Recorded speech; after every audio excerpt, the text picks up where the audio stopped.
మనందరికీ చిన్నప్పటినుంచి తెలిసిన కథే కదా రాజుగారి కొత్త బట్టలు. అయితే దీన్ని కేవలం ఓ చిన్నపిల్లల కథలా కాకుండా మనిషి సైకాలజీని చెప్పే ఓ పెద్ద పాఠంలా చూస్తే ఎలా ఉంటుంది? ఎందుకంటే ఈ కథలో ఉన్న లోతైన విషయాలు ఇప్పటికీ మనకి చాలా నేర్పిస్తాయి. మనలో చాలామందికి ఇలాంటి అనుభవమే ఎదురయ్యే ఉంటుంది. ఏదో ఒక విషయం తప్పు అని మనసుకి బలంగా అనిపిస్తున్నా నలుగురితో పాటు నారాయణ అన్నట్టుగా మౌనంగా ఉండిపోతాం. అవును కదా? ఈ పాత కథకి మన ఈనాటి అనుభవాలకి మధ్య ఉన్న సంబంధమే ఈ విశ్లేషణకు ఆధారం. అసలు కథలోకి వెళ్దాం. ఈ కథ మొత్తానికి మూలం ఒక రాజుగారికున్న ఒకే ఒక బలహీనత. ఆ బలహీనతే మొత్తం కథని నడిపిస్తుంది. ఇంతకీ ఏంటది? చూసారా, ఈ మాటల్లోనే తెలిసిపోతుంది రాజుగారికి తన హోదా, అహంకారం ఎంత ముఖ్యమో. తన గౌరవమంతా తాను వేసుకునే బట్టల్లోనే ఉందని గట్టిగా నమ్మేవాడనమాట. సరిగ్గా ఇదే అతన్ని ఓ పెద్ద మోసంలోకి నెట్టింది. రాజ్యంలో ఎంతమంది నేతపనివాళ్లున్నా వాళ్లెవరూ రాజుగారికి నచ్చలేదు. అందుకే తన కోరిక తీర్చగలిగే వాళ్లకోసం బయట వెతికాడు. అలా ఇద్దరు ప్రసిద్ధ విదేశీ నేతపనివాళ్లని పిలిపించాడు. ఈ నిర్ణయంతోనే మన కథలోకి విలన్లు ఎంట్రీ ఇచ్చారన్నమాట. ఇక్కడే అసలు కథ మొదలైంది. ఆ వచ్చిన నేతపనివాళ్లు ఓ తెలివైన ప్లాన్ వేశారు. వాళ్లు నేసే బట్టలకి ఒక మాయాశక్తి ఉందని చెప్పారు. అదేంటంటే అది కేవలం తెలివైన వాళ్లకి, తమ ఉద్యోగానికి అర్హులైన వాళ్లకి మాత్రమే కనిపిస్తుందట. మూర్ఖులకి, పనికి మాలిన వాళ్లకి అస్సలు కనిపించదట. ఎంత తెలివైన వలవేశాలో చూడండి. ఆ మాటలు వినగానే రాజుగారికి ఇంకా ఆనందం పట్టలేకపోయాడు. అద్భుతం! నా హోదాకి సరిగ్గా సరిపోయే బట్టలివే అనుకున్నాడు. చూశారా, తన అహంకారమే తన కళ్ళకి ఎలా గంతలు కట్టిందో? ఆ మోసగాళ్లకి తానే పర్ఫెక్ట్ టార్గెట్ అని రాజుగారే నిరూపించుకున్నాడు. సరే, రాజుగారైతే బుట్టలో పడ్డారు. ఇప్పుడు కథ ఆ నేత పనివాళ్లవైపు తిరుగుతోంది. వాళ్లు తమ మోసాన్ని ప్రాక్టికల్గా ఎలా అమలు చేశారో చూద్దాం. ఇది చూడండి, ఎంత విచిత్రంగా ఉందో!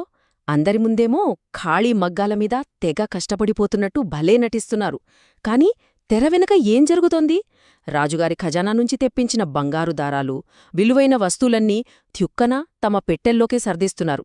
అంటే ఒకేసారి అటూ నటన, ఇటు దొంగతనం రెండూ నడిపిస్తున్నారన్నమాట.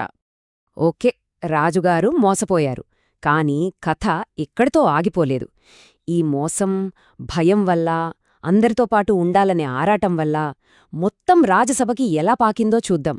మంత్రులు ఒకరి తర్వాత ఒకరు వచ్చి ఇలా పొగడటం మొదలుపెట్టారు.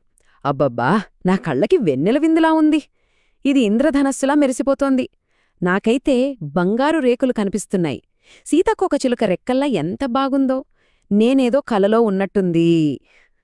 వింటుంటేనే నవ్వొస్తుంది కదా. అస్సలు ఎవ్వరికీ ఏమీ కనిపించట్లేదు. కాని ఒకరిని చూసి ఒకరు అబద్ధాన్ని ఇంకా పెద్దదిగా మార్చేశారు. ఇక్కడ మనం గమనించాల్సిన ముఖ్యమైన విషయం మహామంత్రి మనసులో జరుగుతున్న సంఘర్షణ. ఆయనకి తెలుసు అక్కడేమీ లేదని. కానీ అయ్యో, ఇదేంటి, నాకేమీ కనిపించట్లేదే. ఇప్పుడు కనిపించట్లేదని చెప్తే నన్ను మూర్ఖుడంటారు, పదవికి అనర్హుడంటారు. భలే ఇరకాటంలో పడిపోయానే అని లోపల మదనపడిపోయాడు. చివరికేమైంది? భయం ముందు నిజం తలవంచింది. అలా తన కళ్ళకి ఏమీ కనిపించకపోయినా సరే మహామంత్రి ఆ పనిని అసాధారణం, అద్భుతం అని పైకి పొగిడేశాడు. అంతేకాదు, ఆ నేత పనివాళ్లకి బహుమతి కూడా ఇప్పించాడు. ఆలోచించండి, రాజ్యంలో అంత పెద్ద అధికారే అబద్ధానికి తల్లొగ్గినప్పుడు ఇంక రాజుగారికి నిజం చెప్పే ధైర్యం ఎవరికి ఉంటుంది? ఆ మౌన కుట్ర ఇంకా బలపడిపోయింది. అలా కథ ఇప్పుడు క్లైమాక్స్కి చేరుకుంది. రాజుగారు స్వయంగా కనిపించని బట్టలని ఎదుర్కోవలసిన సమయం రానే వచ్చింది. ఇప్పుడు రాజుగారి పరిస్థితేంటి? ఆయనక్కూడా ఏమీ కనిపించడం లేదు. మరిప్పుడు ఏం చేస్తాడో? తన సొంత కళ్లను నమ్ముతాడా, లేక తన రాజసభ మొత్తం చెప్పిన మాటను నమ్ముతాడా? చాలా పెద్ద సందిగ్ధం గదా. చూశారా మహామంత్రి ఎలా ఫీలయ్యాడో? ఇప్పుడు రాజుగారు కూడా సరిగ్గా అదే భయంతో సతమతమవుతున్నాడు. ఏంటిది, నాకేం కనబడట్లేదే? అంటే నేను తెలివిలేని రాజునా? ఈ విషయం ప్రజలకు తెలిస్తే నా పరువే పోతుంది. నన్నస్సలు గౌరవించరు అని లోపల కుమిలిపోయాడు. తన హోదా, తన పరువు అవే ఆయన్ని నిజం చెప్పకుండా ఆపేశాయి. చివరికి రాజుగారు ఓ నిర్ణయానికొచ్చాడు. వాస్తవం కన్నా తన కీర్తే ముఖ్యన్ననుకున్నాడు. ఆయన కూడా ఆ అబద్ధంలో భాగమైపోయాడు. ఆ నేత పనివాళ్లని మెచ్చుకుని ఊరేగింపుకి సిద్ధమయ్యాడు. దీంతో ఆ నాటకం ఇప్పుడు రాజసభ దాటి ప్రజల ముందుకు వచ్చేసింది. మరి ఇంత పెద్ద మోసం, ఇంతమంది నమ్మిన అబద్ధం చివరికి ఎలా బయటపడింది? ఒక చిన్న సంఘటన ఆ అబద్ధాల కోటని ఎలా కూల్చిందో చూద్దాం. అప్పుడు వినిపించిందా కేక. రాజుగారు గోచీతో ఉన్నాడు. అంతే.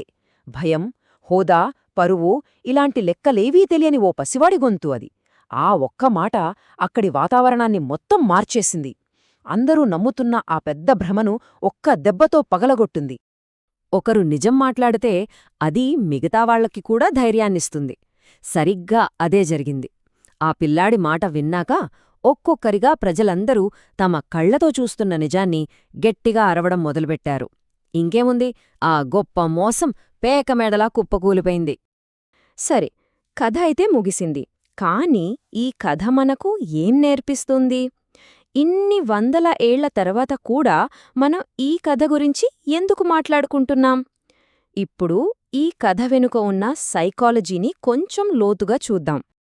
ఈ రకమైన మోసం సక్సెస్ అవ్వడానికి ఒక ఫార్ములా ఉంది. దాన్ని 3 స్టెప్స్గా చూడొచ్చు. 1. అహంకారాన్ని వాడుకోవడం. అంటే ఎదుటివారి హోదా, గొప్పతనం అనే బలహీనతను టార్గెట్ చేయడం. 2. భయాన్ని పరిచయం చేయడం. అంటే నిజం చెప్తే నువ్వు మూర్ఖుడివైపోతావు, నష్టపోతావు అనే భయం పుట్టించడం. ఇక 3. అనుకరణపై ఆధారపడటం.